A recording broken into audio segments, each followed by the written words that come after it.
આજે દેશભરના કૃષ્ણ મંદિર જે છે તે ગુંજી ઉઠ્યા છે, કેમ કે આજે શ્રાવણ વદ આઠમ એટલે જન્માષ્ટમી. ગુજરાતની અંદર પણ ડાકોર હોય, શ્રીનાથજી હોય કે પછી એ દ્વારકાધીશનું મંદિર હોય, તમામ જગ્યાએ મોટી સંખ્યામાં ભક્તો જે છે તે દર્શનાર્થે જઈ રહ્યા છે.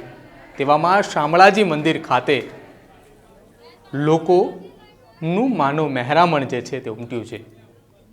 શામળાજી મંદિર ખાતે શામળાજી પોલીસ દ્વારા પોલીસ બેન્ડ વગાડીને આજે વહેલી સવારે મંદિર ખાતે ત્યાં પહોંચ્યા હતા. આ સાથે મોટી સંખ્યામાં ભક્તો પણ જે છે તે વહેલી સવારથી જ ભગવાનના દર્શન એટલે કે શામળાજીના દર્શન કરવા માટે ઉમટી પડ્યા હતા. શામળાજી મંદિર ટ્રસ્ટે આજના દિવસ માટે વિશેષ વ્યવસ્થાઓ પણ જે છે તે ગોઠવવામાં આવી છે, જેથી કરીને મોટી સંખ્યામાં માનવ મહેરામણ ત્યાં આવે, ભક્તો ત્યાં આવે અને ભગવાન શામળિયાના દર્શન કરી શકે. અહીંયા આજે શામળાજી મંદિરમાં શામળિયા ભગવાનનું જન્મોત્સવ મહોત્સવ બહુ જ ખૂબ જ સરસ આયોજન કરવામાં આવ્યું છે. હું છેલ્લા 5 વર્ષથી અહીંયા આવું છું એમના જન્મોત્સવ પર અને ખૂબ જ આનંદ છે મને.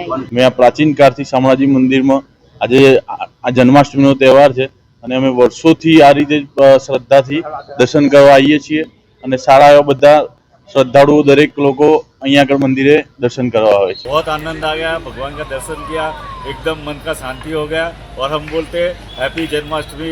जय श्री कृष्ण, जय शामળિયા. આજે જન્માષ્ટમીનું બહુ જ સુંદર વાતાવરણ છે અને એકદમ શામળિયું વાતાવરણ થઈ ગયું છે એવું આપણે કહીએ.